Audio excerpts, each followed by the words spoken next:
On my previous video, we explored how difficult is the relationship between Asuka and Misato, as Asuka sees Misato as a competitor to gain Kaji's heart. Misato does not feel threatened by Asuka on that matter, and tries to make her focus on her performance as an Evangelion pilot. We discovered the dynamic between Misato and Kaji, as Kaji tries to gain her heart back, making strong advancements on her. She resists, for now. Finally, Misato's obsession on her quest to defeat the angels has blinded her as she puts Asuka's life in danger in order to defeat Sandalphon on Nerv's first offensive operation. Although Asuka was saved at the last minute by Shinji, Misato's portrayal in this episode shows us her most reckless side, as she is willing to do whatever it takes to fulfill her destiny. On this video we will follow Misato's story from episode 12, as we unveil more about her past and her role on the events known as the Second Impact. This is Misato Overexplained Part 4.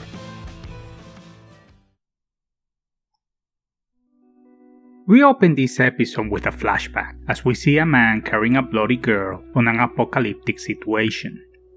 This is the Second Impact, and the girl is a young Misato. The Second Impact occurs in year 2000, and she should be around 14 or 15 years old, the same age as Shinji, Asuka, and Rei on the story. And although we do not have a concrete explanation on why Misato was on the Katsuragi expedition, over the years fan theories have been diverse to say the least, some of them daring to say that Misato is in fact the human donor that gave life to Kaoru. The man carrying Misato is unveiled to be her father, as he puts her on a safety pod before a major explosion, which kills him. We also can see for the first time in the franchise Adam on its full form, as we already saw him on episode 8 as an embryo when Kaji delivered it to Gendo Ikari at Nerv's headquarters. Then Misato emerges from the ruins holding her father's cross, an iconic memento that she will carry forever, until the end. Let's leave it there for now. Then we cut to Misato on a rainy day, dressing herself.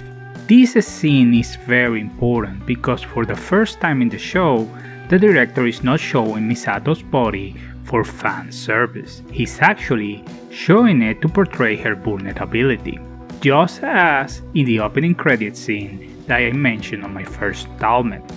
This is a very artistic and powerful scene, as we are shown to a woman in her dark days, wearing the memento that drives her and the scars that reminds her on her purpose every single day.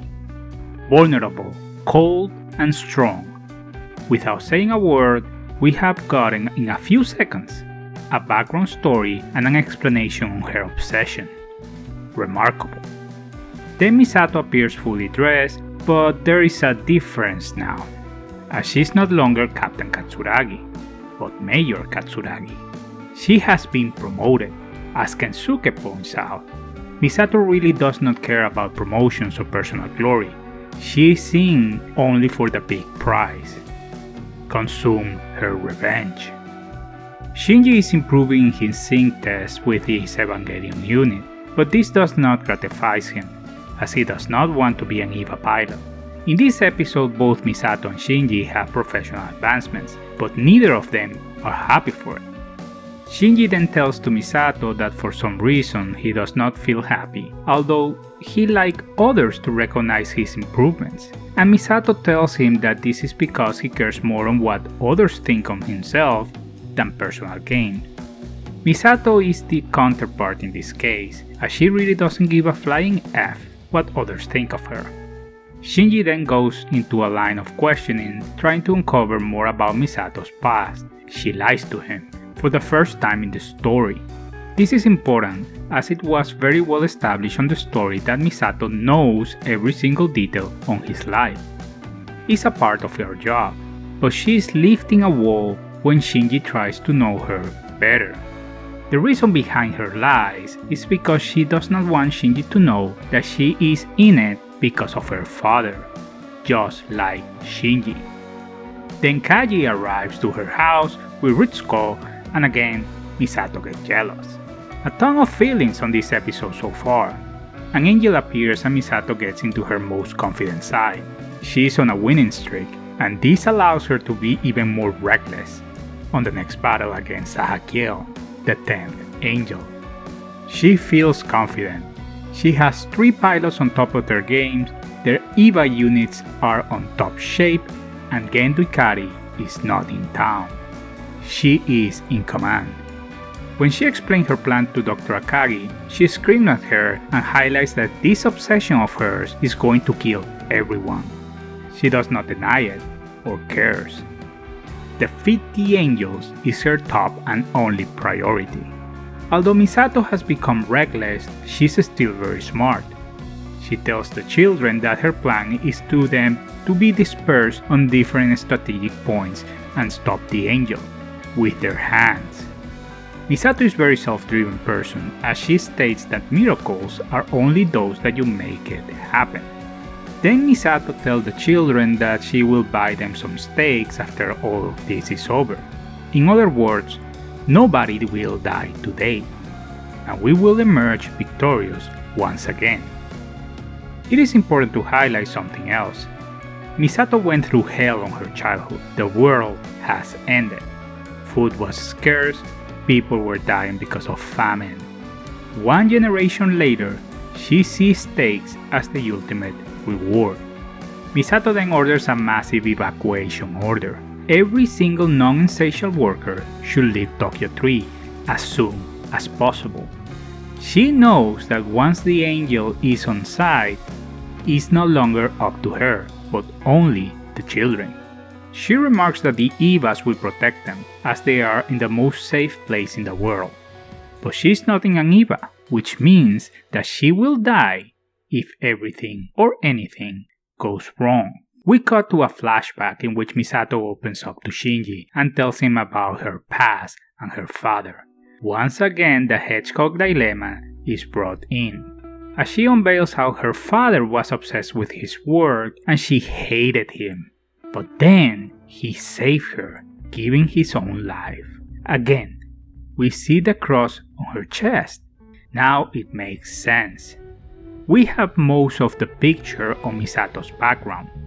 Her obsession on that revenge has a real-life explanation. It is called the Electra complex. When girls get to that psychological stage in which they obsess with their fathers. But we will get more into it later. Sahakiel then is defeated, a reckless decision that brings another victory, and she takes the children to a ramen place, where Shinji opens up to the group. Episode 13 is a Ritsuko episode, as we see Misato only as a supporting character. She once again takes the role of the audience, as she has done before. She makes questions to Dr. Akagi that she should know by now, because they have been close friends for years, but the audience doesn't know, like for example, on her mother, Naoko, and the Magi system. At this point of the story, we unveil another character with parental issues. An angel in the form of a computer virus attacks the Geofront, and most of the story goes around Dr. Akagi. She succeeds on her mission to defeat him. The first part of episode 14 is a quick summary on the story. The second half is mostly a Ray's story. At this point, we do not know exactly Ray's background, but we get this shot on Misato's face that is telling us that she is starting to suspect that something is off. At least that is my take on it. In this episode, Shinji goes into EVA Unit 0 and tries to sync with it. The unit goes berserk. Now, there is different theories on why this is, and I have already made a couple of videos addressing this, especially on my Ray video. I will post the links on the description down below. Misato is concerned about Shinji's safety as she tries to control the situation as everything goes down. The EVA unit goes out of battery life and Shinji is rescued. And that is pretty much it for this episode, as we see Ray carrying the Rogino spear. That takes us to episode 15. In this episode, Misato will unveil the deepest secret inside Nerv's terminal dogma. But before we reach to that point, we start the episode with Kaji meeting his contact in Kyoto, trying to find answers on the Marduk Institute. I already made a video on the Marduk Institute and their role in selecting the children. You can find that link on the description section down below. The first time we see Misato in the episode, she is attending a synchronization test at the Geo front. She is discussing with Ritsuko about a wedding that both of them are invited. From this conversation we can rescue one thing. Dr. Akagi tells Misato that she does not want to be the last one on their social group to marry. This is funny because we know by now that Misato only seeks men for sexual satisfaction, nothing else. On the other hand is Ritsuko, who is desperate to settle down with someone, but that is for another video. Now, on my last Misato video, I pointed out a scene in which Asuka was discussing with Misato and told you to remember Misato's yellow shirt. Remember? Take a look on how Misato, after taking a shower and denying her perfume to Asuka is dressed on her normal casual outfit. Then Misato, who is getting ready for the wedding, she puts on her yellow shirt. I will come back to that in a minute. First, Misato goes into Shinji's room, again invading his privacy, and take a look to this, the carpet. This is intentional. Does it remind you of something? It looks like an AT field. This is the symbolism that AT field is, a personal and intimate space which keeps humans' individuality, and only owners of this personal space allow others to get in if they want. Shinji again is faking being asleep. He is like that at this point because he knows that he is meeting with his father again and is very tense. Misato tries to bring him comfort, stating a parallelism on her own relationship with her father. Then we jump to Misato and Ritsuko attending to the wedding and Misato interacting with Kaji in the most intimate way so far, that is, like an old couple. She is angry that he is not looking good for the occasion, or at least for her, and tries to fix it. After a while, the three of them goes to a bar, after party I guess, and Misato had a couple of drinks too much. At this point, she is more happy than usual, let's say. As she is playful with Kaji, who noticed her high heels, we are revealed by him that they used to live together. Therefore, they used to be a serious couple. So far, we did not have that kind of insight. Now we have more questions about their past. Kaji at this point knows way too much, and he knows what awaits him in the future. He also knows that a future with Misato is not going to be possible, as Ritsuko warns him that he is going to burn if he keeps pushing to unveil the truth behind Nerv and Seal. All he has left regarding Misato are his memories, so he tries to enjoy every minute that he has with Misato. With this warning also comes a reminder to Kaji that she is his friend. What it leads me to believe that as she is Misato's friend also, she was the one that saved her from the jet alone, but that is open to speculations. Now, there is this very soft and unique shot. A lot of people have speculated with this, myself included. The ice resembles the iceberg from Antarctica, as Misato was there. And now, she's going to be alone with the man that reminds her of her father. This is fantastic and a reminder on how great of a storyteller Hideaki Anno is. I will leave it to you to speculate if it was intentional and if you notice it as well. Alright, let's address the yellow shirt. We go back to Misato's apartment to find Asuka and Shinji alone. But wait, something does not look right. Asuka is wearing Misato's t-shirt. What does this mean? Well, in my opinion, she's trying to be the woman that Misato is and be with the man that Misato is with. She also uses the t-shirt on episode 9, when she was basically inviting Shinji to have sex with her. But he is way too slow to understand it. Every time Asuka and Shinji have an intimate interaction, Asuka is wearing the yellow t-shirt.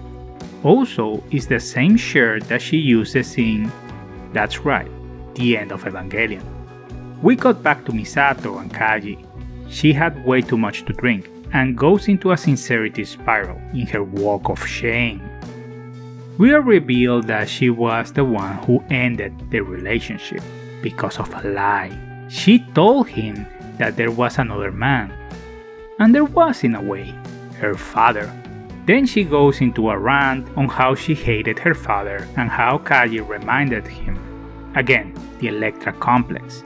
Deep down, she became obsessed on her father, loves him more than anything, as he sacrificed himself to save her, gave her an opportunity to have a future. Then she goes and compares herself with Shinji. She is here reflecting. She knows that does not matter, that she tells to Shinji to him to grow up, as she herself has not. She then reveals that she uses men when she needs them, pointing out how she exploits her sexuality. As she does it with Shinji, it's the only way she knows how to communicate with them. Finally, we reach to the end of this sincerity rant with Kaji kissing her. Is this romantic or tragic? It's up to you to decide. Then we jump back to Misato's apartment and we see Asuka with a yellow t-shirt inviting Shinji to kiss her. This is so funny because I truly believe that Asuka is way too much into Shinji throughout the story, but I don't know, Shinji is just way too much, Shinji? We already spoke about the yellow t-shirt and the rest of this interaction has nothing to do with Misato, who by the way is completely hammered as Kaji has to drop her on her bed. Asuka's heart is as broken as Kaji's mind regarding Misato, as he smells like the perfume that she was unable to wear when Misato denied it to her. Seconds later, our favorite spy is doing, spy stuff, and Misato points a gun to his head. We are revealed here that Misato is very well aware of his spy activities, one of them reasons for mistrust. Then Kaji reveals the deepest secret inside Nerv. To Misato's surprise, Kaji mistakenly tells her that the giant in front of her is Adam, the cause of the third impact, the murderer of her father, the origin of her obsessions. Guys, thank you all so much for watching. I will release the 5th part of this character story on the next few days. Therefore, remember to subscribe and like the video if you did, so you won't miss it. I publish Evangelion and other anime related content on my channel every week, and I hope to see you there very soon. Have a wonderful day.